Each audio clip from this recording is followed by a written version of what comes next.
Hi friends, மக Taylor and allrounder. இன்னைக்கு தம்பி மகளுக்கு தலைமுட்டை போடுறதுக்காக குலதெய்வ கோயிலுக்கு போயிட்டு வந்ததை பற்றின ஒரு விளாக் தான் பார்க்க போகிறோம்.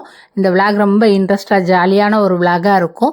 வாங்க நம்ம வீடியோக்குள்ளே போவோம். வீடியோக்குள்ளே போகிறதுக்கு முன்னாடி மறக்காமல் என்னோட சேனலை சப்ஸ்கிரைப் பண்ணிக்கோங்க. குலதெய்வ கோயிலுக்கு போகிறதுக்காக தம்பி வேன் அரேஞ்ச் பண்ணியிருந்தாப்புல. ரொம்ப பெருசாக எல்லாருக்கும் சொல்லி செய்யலை, சிம்பிளாக ரெண்டாவது பாப்பா தானே அப்படின்றனால சிம்பிளாக கூட பிறந்தவங்க அம்மா அப்பா அப்படின்ற மாதிரி ரெண்டு சைடும் சொல்லி அவங்க மட்டும்தான் நாங்கள் மட்டும்தான் போகிறதா இருந்துச்சு. ஞாயிற்றுக்கிழமை காலையில் அப்படின்றப்ப நல்லா கொஞ்சம் நாள் கொஞ்சம் மழை பெஞ்சிருந்துச்சு. அதனால் மறுநாளும் கொஞ்சம் மேகமாக போகிறதுக்கு கிளைமேட் நல்லா இருந்துச்சு. காலையில் ஏர்லியா அப்படின்றப்ப பிள்ளைகள்லாம் எந்திரிச்சிருக்க மாட்டாங்கல்ல, அப்படிதான் பாப்பாவுமே கொஞ்சம் நேரம் கழிச்சு தான் எந்திரிக்கும். இன்னைக்கு சீக்கிரமாக எழுப்பி கூட்டிகிட்டு வரனால அழுதுகிட்டே இருந்துச்சு. பொதுவாக பாப்பா வந்து அப்படி அழுகிற ஆள் கிடையாது. இன்னைக்கு என்னமோ அழுதுகிட்டே இருந்த மாதிரி இருந்துச்சு. யாருக்கிட்டையும் வரல அப்படின்ற மாதிரி கொஞ்சம் நேரம் உட்காந்துருந்துச்சு. அப்புறம் வேன் மூவ் ஆக எல்லாருக்கிட்டையுமே பாப்பா வர ஆரம்பிச்சிருச்சு. நாங்கள் வந்து போகிறது எங்கே அப்படின்னா அருப்புக்கோட்டைக்கு போகிறோம். மதுரையிலேருந்து அருப்புக்கோட்டைக்கு போகிறோம். போகிற வழியில் ஒரு இடத்துல சாப்பிடுவோம் அப்படின்னு சொல்லி சாப்பிட்றதுக்காக வேன் நிறுத்தியிருந்தோம். நாங்கள் சாப்பாடு எல்லாமே ஆர்டர் பண்ணி ஆளுக்கு ஒரு டிஷ்ஷு. காலையில் டிஃபன் அப்படின்றப்ப இட்லி, தோசை, வெண்பொங்கல், பூரி இந்த மாதிரி தான் உட்காந்து சாப்பிட்டுக்கிட்டு இருந்தோம். மொத்தமாக ஒரே டேபிளாலாம் இழுத்து போட்டு சாப்பிட முடியாது. அதனால் எங்கெங்கே டேபிள் கிடைக்குதோ அங்கங்கே அவங்கவுங்க உட்காந்து சாப்பிட்ற மாதிரி ஆளுக்கு ஒரு இடத்துல உட்காந்து சாப்பிட்டுக்கிட்டு இருக்கோம். அதே போல் இந்த முட்டை போடுற ஃபங்க்ஷன் என்றைக்கு நடந்துச்சு அப்படின்றத சொல்லணும்ல. மே 10 நான் எடிட் பண்ணி போடுறதுக்கு இவ்வளோ நாள் ஆயிடுச்சு. எனக்கும் டெய்லரிங் வேலை இருந்துச்சு. அப்படின்றப்ப ஃப்ரீயாக இருக்கப்போ போடுவோம். இதை வீடியோவை அழிக்கவோ டெலிட் பண்ணவோ மனசு இல்லை. சரி, என்றைக்காவது ஒரு நாள் எடிட் பண்ணி போடுவோம் அப்படின்ற மாதிரி என்னோடய செல்லில் இருந்துச்சு. நாங்கள் எல்லோரும் உட்காந்து சாப்பிட்டுக்கிட்டு இருக்க அங்கே வந்து சிஎம் வந்து பதவி ஏற்கிறத டிவியில் ப்ரோக்ராமாக ஓடிச்சு. எல்லாருமே உட்காந்து சாப்பிட்றத விட்டுட்டு அதை ரொம்ப ஆர்வமாக பார்த்துக்கிட்டு இருந்தோம். நாங்கள் சாப்பிட்டு முடிச்சுட்டு பில் பண்ண பிறகும் அவங்களோட முதல் அறிவிப்பு, முதல் கையெழுத்து எதுவாக இருக்கும் அப்படின்ற வரைக்கும் கொஞ்சம் ஆர்வமாக எல்லோரும் நின்று பார்த்துக்கிட்டு இருந்தோம். அந்த ஹோட்டலில் சாப்பிட வந்தவங்க, அங்கே இருக்கிற சர்வர், எல்லாரும் அங்கே இருக்க சின்ன சின்ன வேலை பார்த்தவங்க கூட ஓடி அந்த டிவி முன்னாடி அவர் பதவி ஏற்கிறது, அவர் சொன்ன சந்தோஷத்தை வெளிப்படுத்திக்கிட்டு இருந்தாங்க. அதை பார்க்கும்போது நம்மளுக்கும் அதோட சந்தோஷம் தொத்திக்கிறது அப்படின்னு தான் சொல்லணும். நம்மளுக்கும் அந்த மகிழ்ச்சி தொத்திக்கிறது. அந்த அளவுக்கு அவ்வளோ பேர் ஆர்வமாக இருந்தாங்க. ஏன்னா பல தடங்களுக்கு அப்புறம் விஜய் சார் வந்து அந்த சிஎம் பதவியில் உட்கார்றனால எதிர்பார்ப்பு அதிகமாக இருந்துச்சு அப்படின்னு தான் சொல்லணும். இதெல்லாம் நின்று எல்லாரும் வேடிக்கை பார்த்துட்டு அப்படியே நாங்கள் திரும்பவும் வேன் ஏறி அருப்புக்கோட்டைக்கு வந்துட்டோம். ஏறுறது இறங்குறது இதெல்லாம் குட்டி குட்டியாக ஷார்ட்ஸாக எடுத்து போடுவோம் அப்படிலாம் நினச்சி நிறைய எடுத்து வச்சேன் வீடியோ. ஆனால் அதை எடிட் பண்ணி போட நேரம் இல்லை. அதனால் அதை டெலிட் பண்ணாமல் அப்படியே போட்டிருக்கேன். காலையில் நல்லா சாப்பிட்டுட்டு வண்டியில் ஏறி உட்காந்தோடனே ஒரு குட்டி தூக்கம் போட்டால் உடனே அருப்புக்கோட்டை வந்துருச்சு அப்படின்ற மாதிரி சொல்லிட்டாங்க. இங்கே எங்கள் கோயில் எங்கே இருக்குது அப்படின்னா அருப்புக்கோட்டையில் நாடார் சிவன் கோயிலுக்கு எதிரில் உள்ள கற்பனசாமி கோயில் தான் எங்களோட குலதெய்வ கோயில். அங்கே தான் இப்போ வந்து பொங்க வச்சு முட்டை போட்டு காது குத்துறதுக்காக வந்திருக்கோம். நாங்கள் நினச்சோம் ஞாயிற்றுக்கிழமை அப்படின்றப்ப பூசாரிக்கு ஃபோன் பண்ணியிருக்காப்புல தம்பி, வாங்க கோயிலில் இருக்கிறேன் அப்படின்ற மாதிரி. ஏன்னா ஒரு சில இதுகள் பூசாரி வந்தால் தான் உள்ளே வந்து பூஜையெல்லாம் பண்ண முடியும் அப்படின்ட்டு பூசாரிக்கு ஃபோன் பண்ணால் நாங்கள் மட்டும்தான் இருப்போம் அப்படின்னு நினச்சோம். பார்த்தா அன்னைக்கு கோயிலில் நல்ல கூட்டம். எங்களை மாதிரியே மொட்டை போட்டு காது ஊத்துறதுக்காக ஒரு 3 பேர் வந்திருந்தாங்க. அப்புறம் சாமி கும்பிட்றதுக்காகவும் ஒரு சில ஆட்கள் வரப்போக இருக்க தான் செஞ்சாங்க. அதனால் கோயிலில் அன்னைக்கு நிறையா கூட்டம் இருக்க மாதிரி இருந்துச்சு. பொங்க வைக்கிறதுக்கு அம்மா வந்தோடனேயே நாங்கள் பானையெல்லாம் ரெடி பண்ணி பொங்க வைக்க வந்தாச்சு.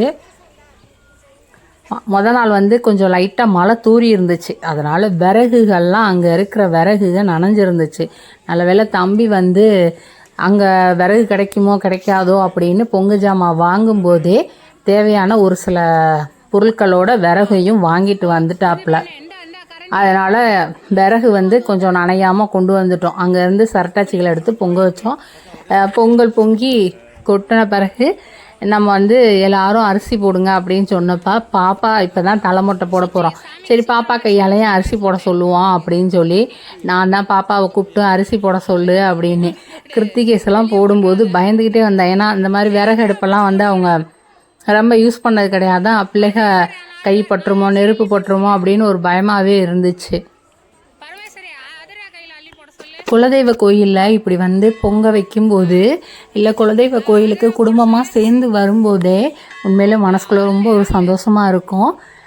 ஏன்னா நாங்கள்லாம் சின்ன பிள்ளையில அப்பாவோ அம்மாவோ ஏதோ ஒரு முடியலை அப்படின்னாலுமே நேர்த்திக்கடன் போட்டு உடனே கோயிலுக்கு வந்து பொங்க வைக்கிறோம், இது செய்கிறோம் அது செய்கிறோம் அப்படின்னு நேர்த்திக்கடன் போட்டிருப்பாங்க. அதனாலேயே அடிக்கடி குலதெய்வ கோயிலுக்கு வருவோம். ஊர் திருவிழா அப்படின்னாலுமே அந்த அருப்புக்கோட்டையில் மாரியம்மன் கோயில் திருவிழானாலும் இங்கே வந்து சாமி கும்பிட்றது, இங்கே கொஞ்சம் நேரம் உட்காந்துருந்துட்டு போகிறது, அப்படிலாம் வந்து பழைய நினைவுகள் தான் ரொம்ப மனசுக்குள்ளே ஓடிக்கிட்டே இருந்துச்சு.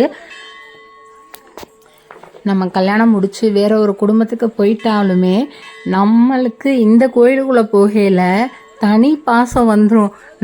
நம்ம கோயில் நம்ம வந்து இதெல்லாம் செய்வோம் அப்படின்னு ஆர்வம் வந்துடும். அப்படி தான் நின்று பொங்கல் செய்கிறதா இருக்கட்டும், அதை எடுத்து பரிமாறுறதா இருக்கட்டும், எல்லாமே உண்மையிலே ரொம்ப சந்தோஷமாக இருந்துச்சு. தம்பி பிள்ளைக வந்து இதுதான் தலைமொட்டை போடுறோம் அப்படின்றப்ப பாப்பா ரொம்ப அழுதான்.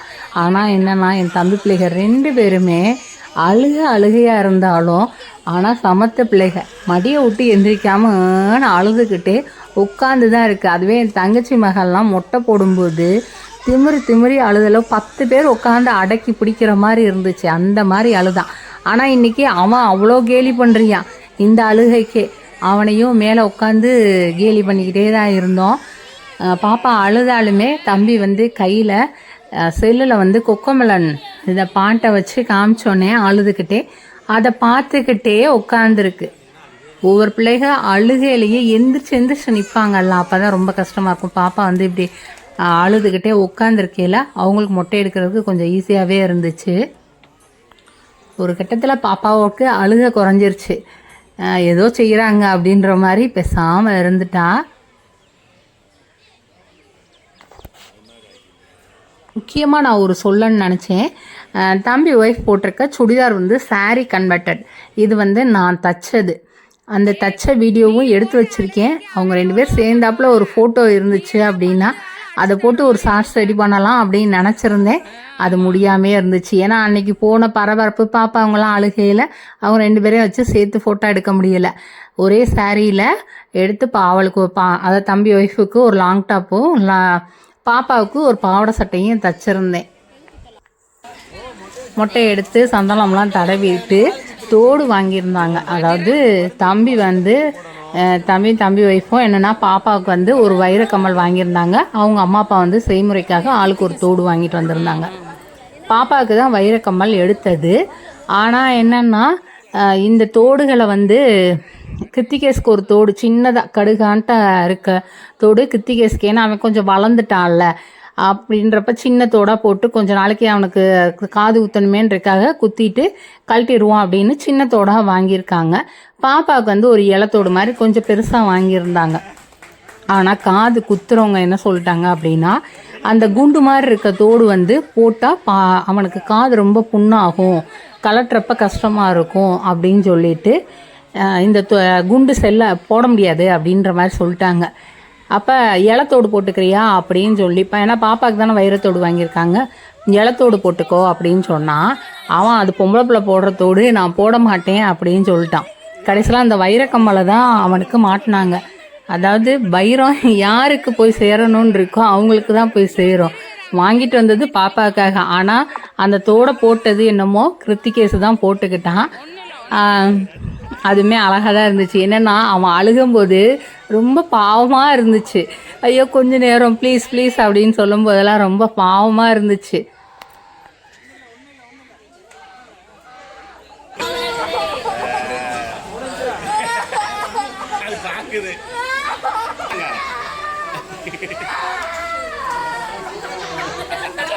அவங்க அண்ணன் அழுகிறத பார்த்தோன்னே தம்பி மகளுக்கு என்னடா அவன் இவ்வளோ அழுகிறானே அப்படின்ற மாதிரி பார்த்தோன்னே என் பிள்ளைங்க தங்கச்சி மையன் எல்லாருமே அடுத்து உனக்கு இப்படி தான் காது குத்த போகிறாங்க, நீ இப்படி தான் அழுக போகிற அப்படின்னாங்க. ஆனாலும் அதெல்லாம் புரிஞ்சுக்கிற வயசு அந்த பாப்பாவுக்கு கிடையாது. அதிரா வந்து என்னமோ செய்கிறாங்க அப்படின்னு கொஞ்சம் ஆர்வமாக பார்த்தா. ஆனால் அந்த காது குத்துன உடனே வலிச்சதுக்கு அழுதாப்புல. அதுவுமே செல்லை காமிச்சோடனே அந்த அழுகையோடு நின்றுச்சு. ஆனால் எனக்கு என்னென்னா கிருத்திகேஷ் தான் ரொம்ப அழுத மாதிரி இருந்துச்சு. இந்த காது குத்தும்போது முட்டை போட்டு காது குத்தும்போது அழுகும்போது வாழைப்பழம் கொடுப்பாங்க. நிறைய படங்களில் நிறைய இடங்கள்லையுமே பார்த்துருக்கேன். அப்படி வாழைப்பழம் கொடுப்பாங்களா, சரி நம்ம அதை மறக்காமல் செய்வோம் அப்படின்ட்டு வாழைப்பழத்தை உரித்து தம்பி மகனுக்கு காது குத்தும்போதும் கொடுத்தேன். எனக்கு வாழைப்பழம் பிடிக்காது, வேண்டாம் அப்படின்ட்டான். சரி அப்படின்ட்டு வச்சுட்டேன். அடுத்து பாப்பாவுக்காவது கொடுப்போம், ஏன்னா பாப்பா வந்து ரஸ்தாலிலாம் பழம் சாப்பிடுவோம் அப்படின்ட்டு உரித்து கொடுத்தா அது வந்து அழுகும்போது சாப்பிட்டா வாந்தி எடுத்துரும், வேணாம் அண்ணி அப்படின்ட்டா. நானும் சரி கொஞ்சமாவது கடிக்கட்டும், எல்லாரும் கொடுக்குறாங்களா அது மாதிரி நம்மளும் கொடுப்போமே அப்படின்னு எடுத்தெல்லாம் நீட்டினேன் ஃபுல்லாக. ஆனால் அழுகைக்கு சொன்ன மாதிரி வாந்தி எடுத்தாலும் எடுத்து போடும், வேண்டாம் அப்படின்னு சொல்லிட்டு கடைசியில் அதை நான் தான் சாப்பிட்டேன்.